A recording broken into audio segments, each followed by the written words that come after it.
we get started with today's episode, I would like to quickly read you our podcast disclaimer. This podcast is for educational purposes only, and it is not to substitute for professional care by a doctor or other qualified medical professional.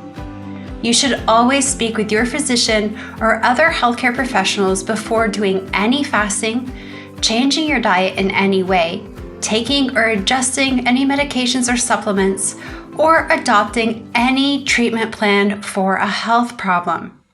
The use of any other products or services purchased by you as a result of this podcast does not create a healthcare provider-patient relationship between you and any of the experts affiliated with this podcast.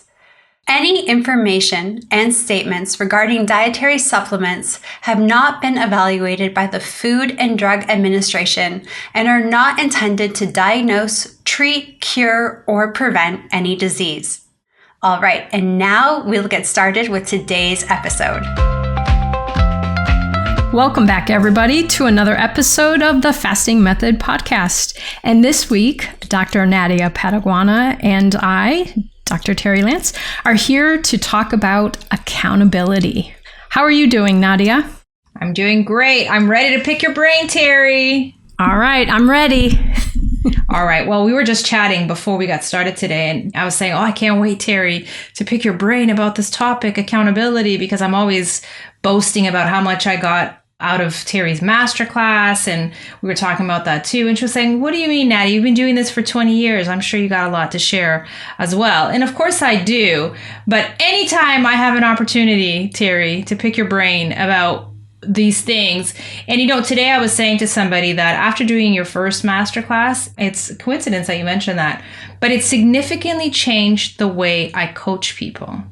And here's the one thing that somebody said to me. It's like, it's obvious that I'm empathetic. Like I got skin in the game when I'm coaching people, right? Like I am very involved.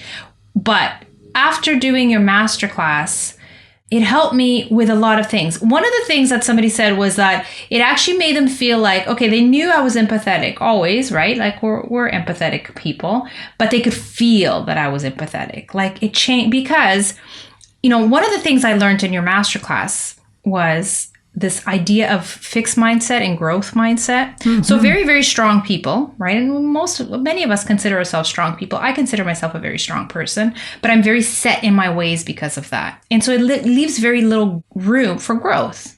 So that was one of the things in your masterclass that I thought, this is brilliant. And listening in with my husband, I told you that, right? We listened to your entire masterclass together. He kept saying, this is so valuable for like life in general, not just diet. So accountability is one of these things. I'll be honest with you. Last time we recorded together, I really very much wanted to talk about self-sabotage, right? I told you, because I think this is something that comes up a lot. I coach a lot, right? I'm back to coaching one-on-one. So this comes up a lot, self-sabotage. People will say, why do I self-sabotage? I can have all the tips and tricks. And I'm all about the tips and tricks, right? Toolbox full of, well, do this, do that, very solution driven. But it's hard for me to explain things like why we self-sabotage because it's not part of my repertoire. Accountability is another one. I am very much there for you. I am your buddy. I am your coach. I always tell people I'm here to remind you to keep your eye on the ball.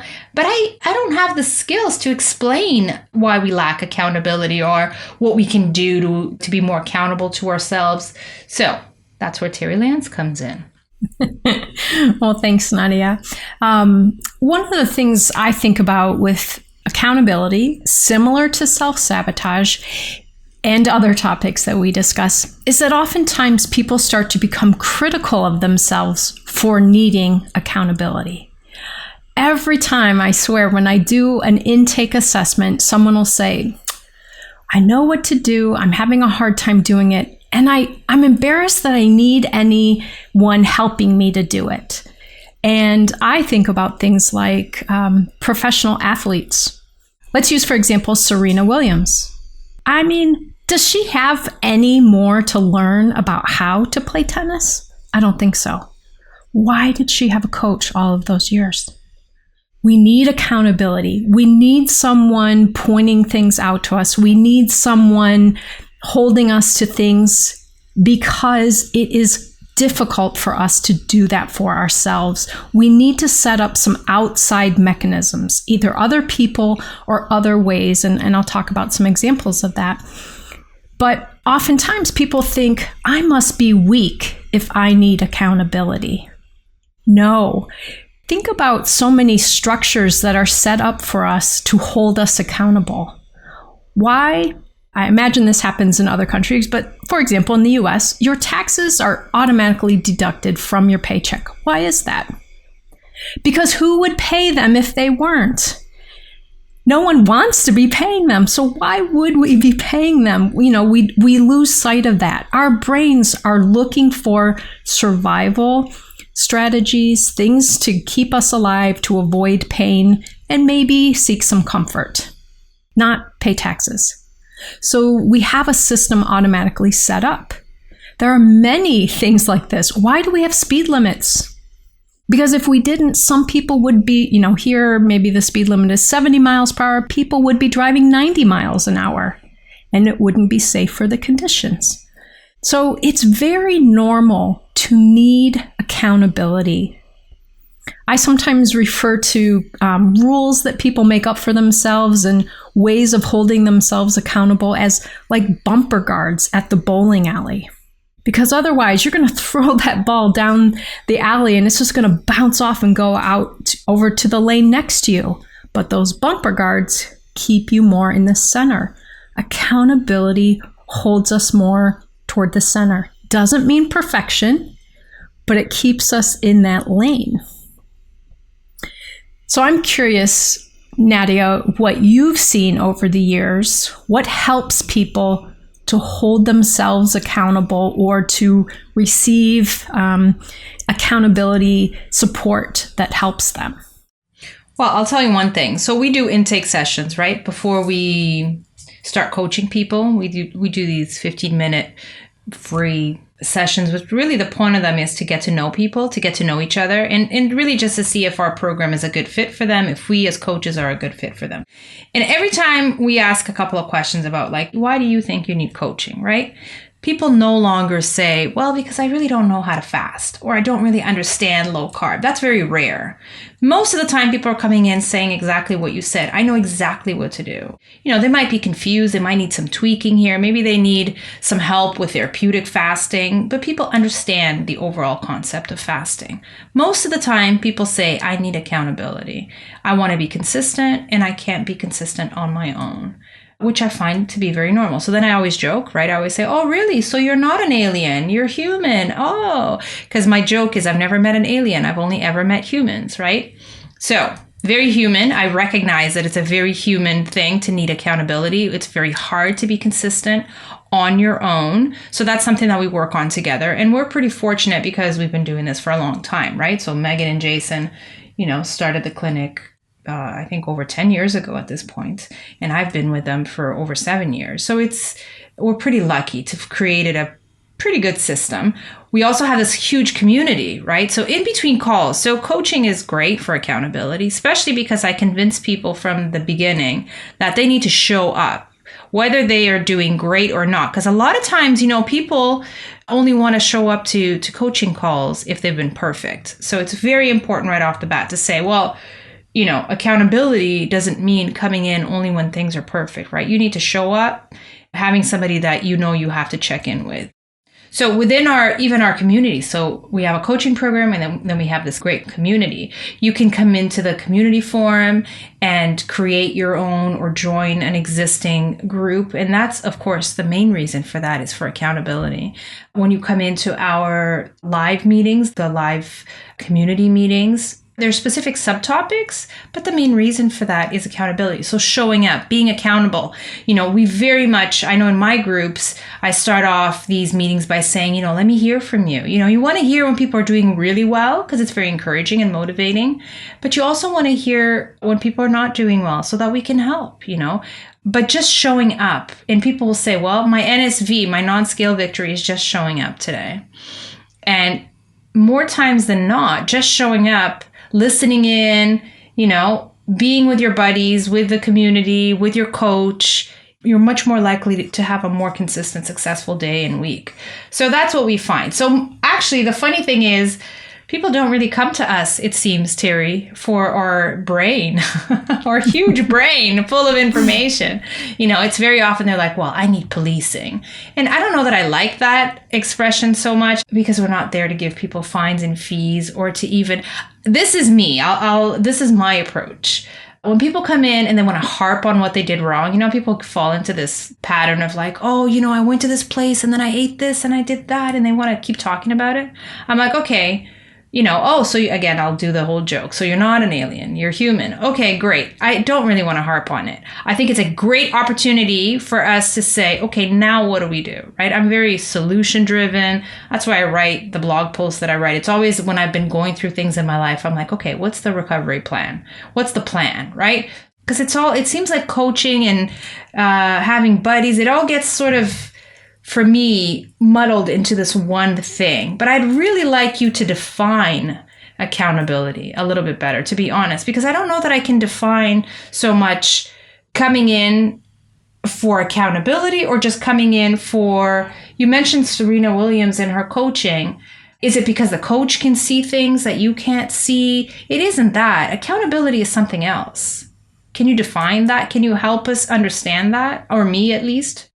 The way I think about accountability, it really is that thing that holds us responsible. It makes us take the steps to follow through with whatever the plan is. And for me, one of the greatest accountability examples that I struggle with to this day, age 54, is the dentist and flossing. Now, would it be good for me if I had a daily flossing habit set up? Yes, it would. And every time I go to the dentist, I remember about 5 days before I'm going, I have not been flossing. And I know what they're going to say. So I floss maybe 3 times before I get to the dentist. And they say, have you been flossing? I say, well, a little bit. And so then again, they talk with me about how to do that. Now, some people come to groups in our community or come to a coaching session and they say something like, well, I had not been doing any fasting. And then I remembered I was seeing you today, or I was coming to this group.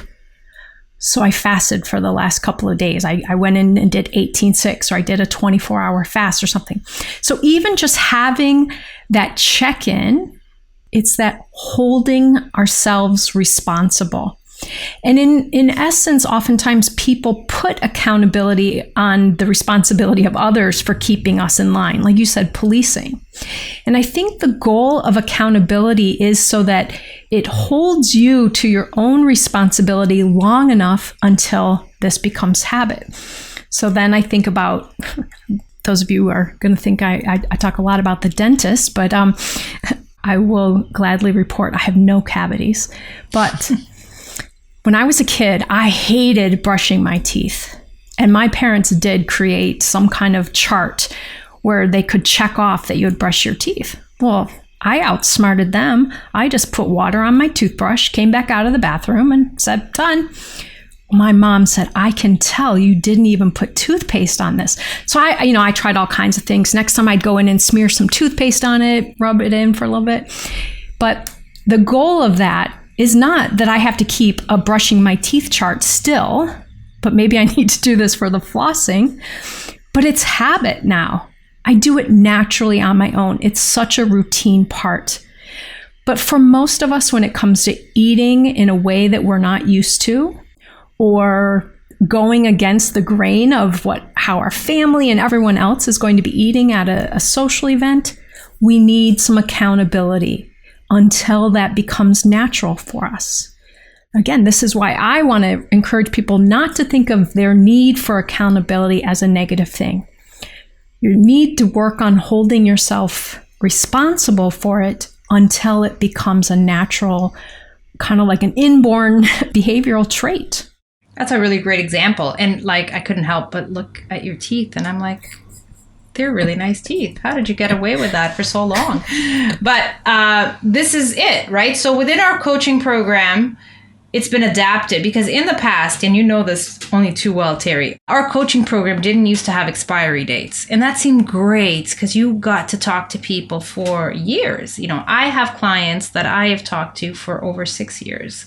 But these are the clients that will check in on me in January every year. They'll do the New Year's resolution thing, check in, and this is the year that they're going to be accountable. But then if they don't come in a week later or a month later, it's impossible for me to even do the accountability part of things. So of course, our coaching program now, for a good reason, is set up so that we can help, because I really do think that that's the biggest, all of us have our own individual way of coaching, which is, luckily people seem to like. But really the main component here is accountability. And the idea, like you said at the very beginning, that it's not a sign of weakness. Everybody needs accountability until, as you said, something becomes part of your routine. And I don't think therapeutic fasting is something that becomes part of your routine, because it is something like physiotherapy, like chemotherapy. Not only is it not part of your routine, it should never be part of your routine. It's something that you do for a short period of time until you get the healing that you so truly need and deserve. So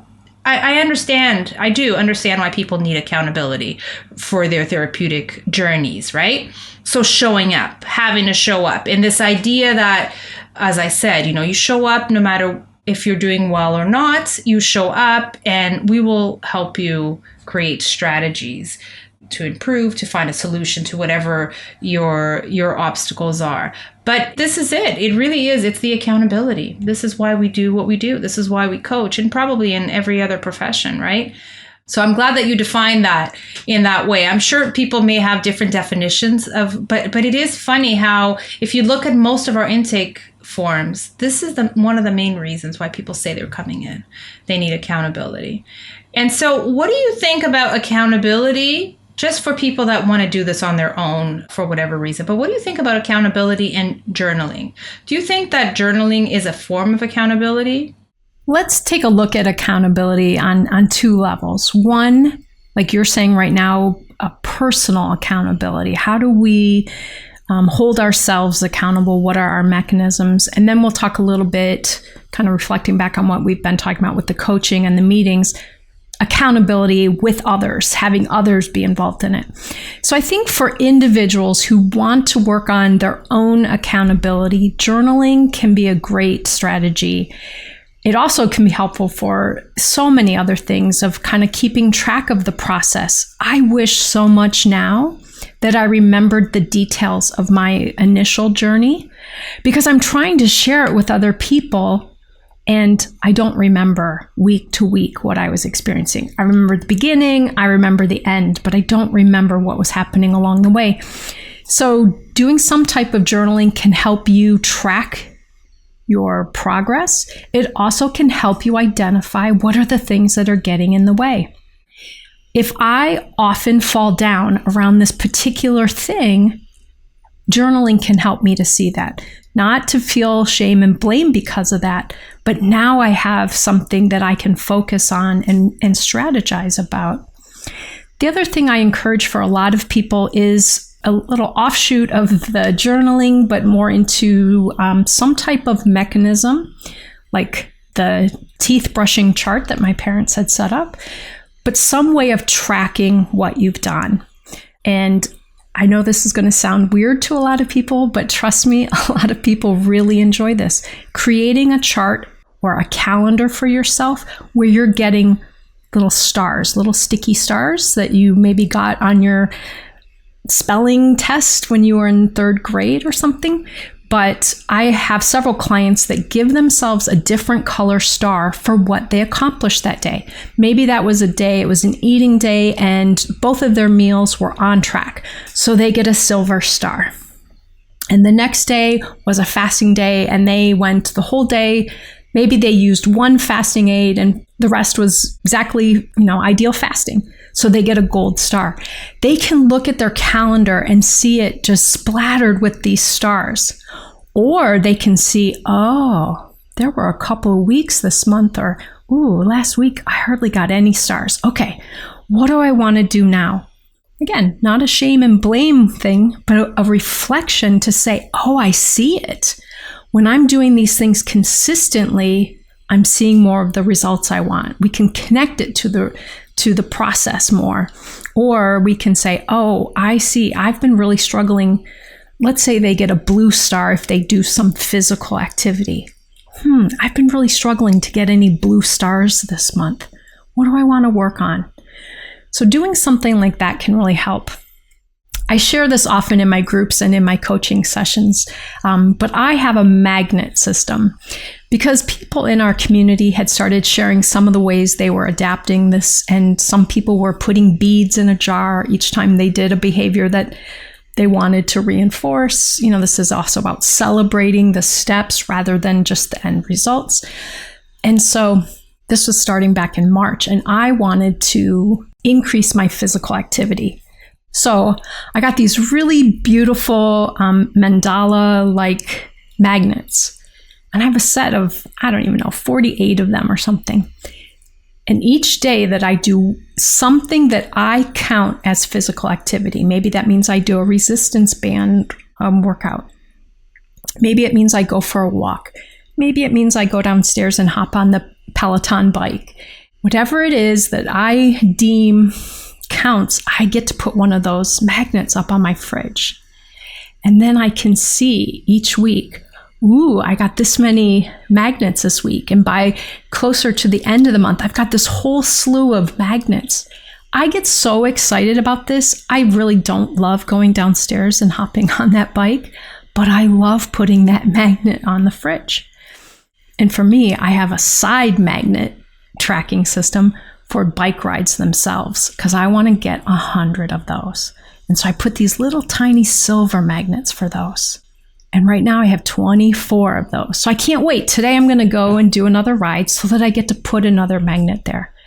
So this is not accountability that I'm doing with anyone else. It's simply something in my own life, way of me tracking. And so like you said, journaling, setting up a system where you can visibly see what you've accomplished. Some people might use a reward system. So let's say with my magnets, if I said every month that I earn at least 20 magnets, I can spend $50 on Amazon or wherever I want to go, or I could get to go for a massage. Of course, I always encourage people, don't reward yourself with problematic food. But I can earn something then with these tokens or things that I'm kind of earning. Again, that's what's holding me to that responsibility.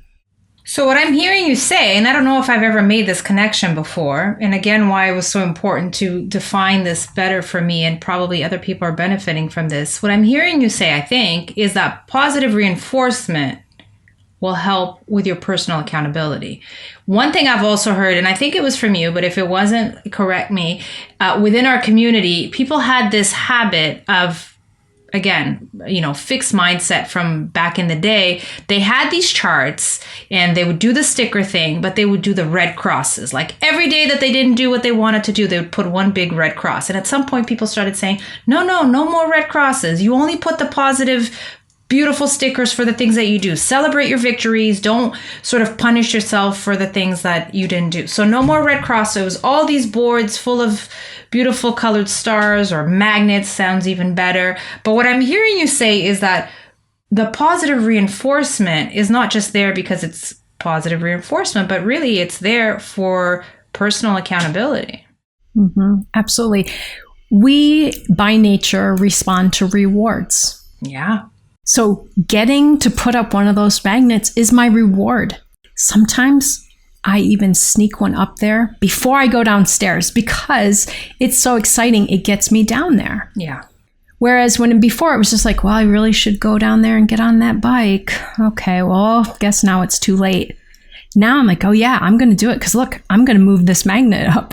I've worked out all kinds of systems with myself. Sometimes I put extra magnets toward the bottom that I can just slide into the space when I earn them.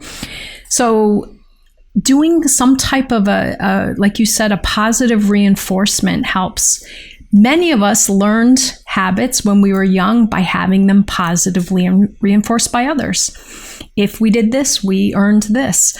I used to have to keep a tracking system of how often I practiced my violin or viola or cello, whatever it was at that stage. And I had to turn them in because I had to have my mom sign it and then take it in and turn that in. So again, all of these ways that we have been held responsible or held ourselves responsible, and positive reinforcement is a great way to do that. Some people work well with a different strategy that some of us don't. So I just want to be really clear about that. And that is incurring a negative consequence when we don't do it. So for example, once upon a time, I worked in a business and I had a task that I was supposed to do and I hadn't been doing it. And the office manager came to me and said, you really have to do this. What do we need to do to get you to do this? And finally she said, look, I'm just going to pick an example. She's okay, you have until June 1st. And if this task is not done, you need to send money to an organization that you dislike. So I chose one.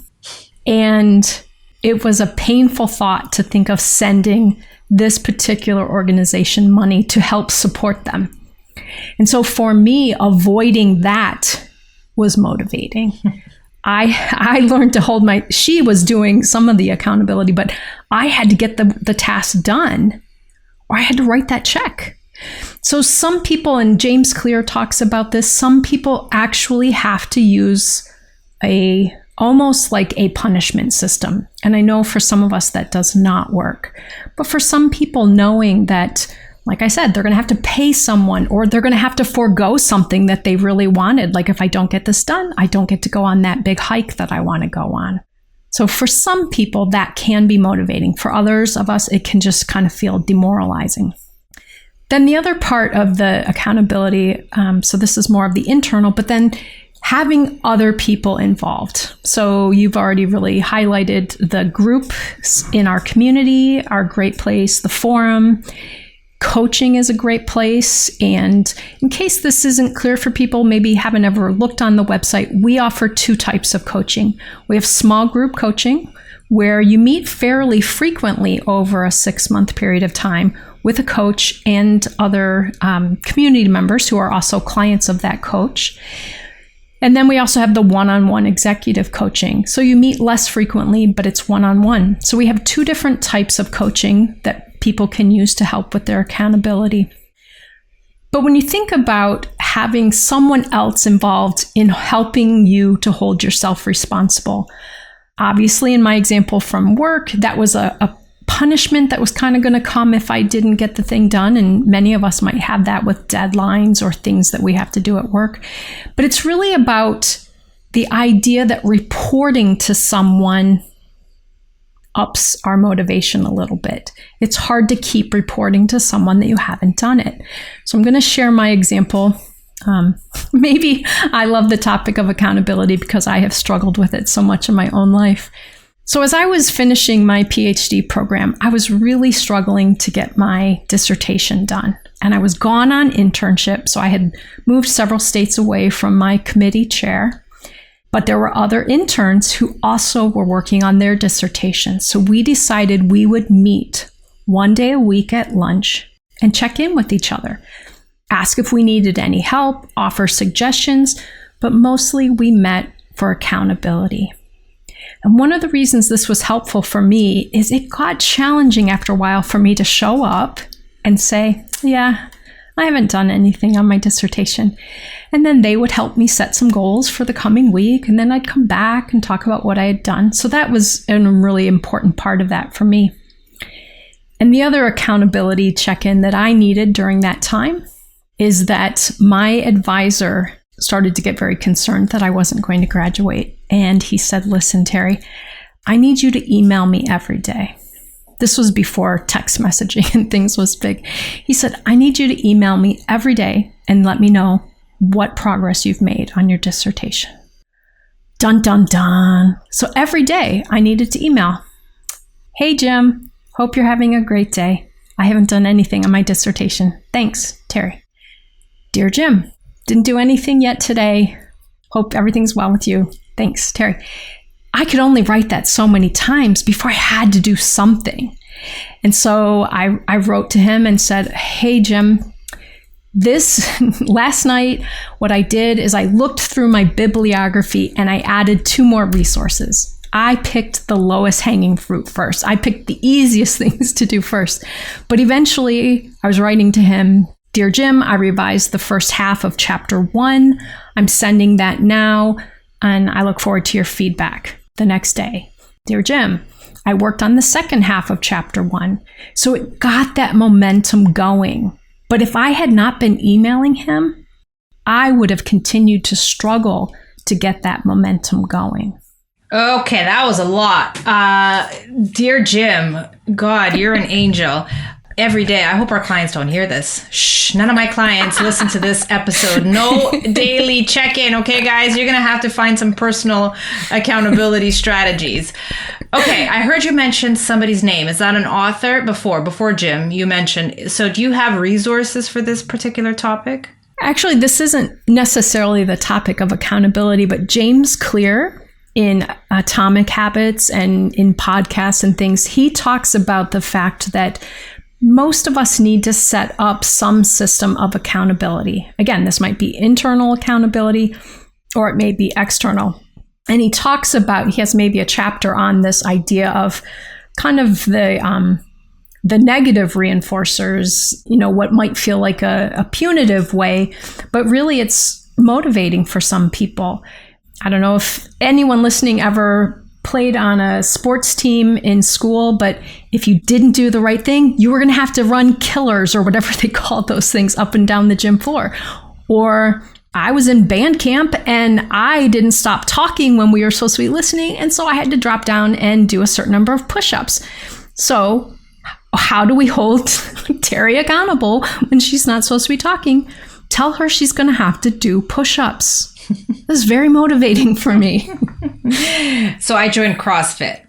And let me tell you that this group of people, they are the best when it comes to accountability.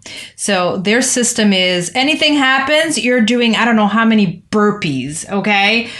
They have all kinds of setups. They've like every time you walk through that gym, there's somebody talking to you, asking you how you're doing. How's your husband? I haven't seen your husband. They have all kinds of, for example, if you book a session, because you have to book ahead of time and you don't show up, they send you a message telling you that the next time you book and don't show up, you may not be able to book ahead of time. You may only be able to go on the waiting list. I mean, they have a million ways to keep people accountable, which is really good. I think that's why they're so successful. Okay, good stuff. Anything else you want to add to this great topic, Terri? I think just going back to the beginning, what we talked about, Nadia, is I really want to encourage people not to feel like something in them is not well enough developed or is flawed or that they are weak if accountability is something they need. It's very human to need accountability, and then to figure out how do you set up internal accountability and how do you set up any external accountability that can help you. And I do encourage people to actually use both. Because if you're struggling with holding yourself accountable, getting some other people, some other mechanisms set up can really help. But I think if you only rely on outside sources, you're going to struggle a little bit more. Because what about when you can't reach them? What about when you can't meet? I have a group of people that I work with in our community that have connected to each other outside of our meetings. And they meet with each other and they message each other. What about when they're not available? So I think it really works best if you can have both your internal or your personal accountability mechanisms set up as well as your external mechanisms that work with other people helping you. All right. That was great. I made some connections there today that I didn't even know were connected. So my positive reinforcement personally, and I heard this from a client, by the way, a male client, was that he celebrated his victories along the way. He wasn't waiting for that end goal, but I think it was like every week or every month, he would celebrate his, whether it was an NSV or whatever it was, with buying himself a piece of clothing. Nice. So I do that for myself. This is my thing. People know this. In my groups, I joke about this. So when I need to positively reinforce myself, it's not magnets, dear Terri. Mm-hmm. It's some sort of piece of clothing that I buy. And no, it's not celebrating with food, which is something that we have to be cautious of. It's celebrating with something else that makes me happy, because that article of clothing, hopefully I'll get to look at and wear, and makes my closet is open, doesn't have doors, so it's like I look at these pretty things all the time, so it's nice. That's what works.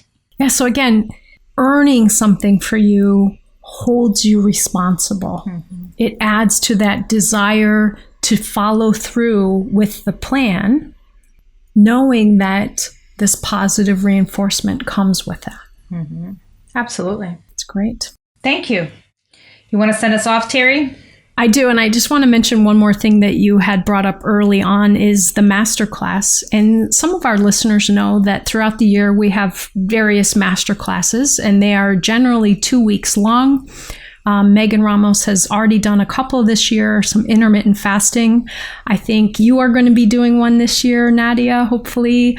And I am doing one this spring. And then I assume it will happen again maybe in the fall. So if you're ever interested in joining us for a masterclass, keep looking. If you get our newsletter, go onto our website, check in and see if we have a masterclass coming up. And that's a great way you can join us.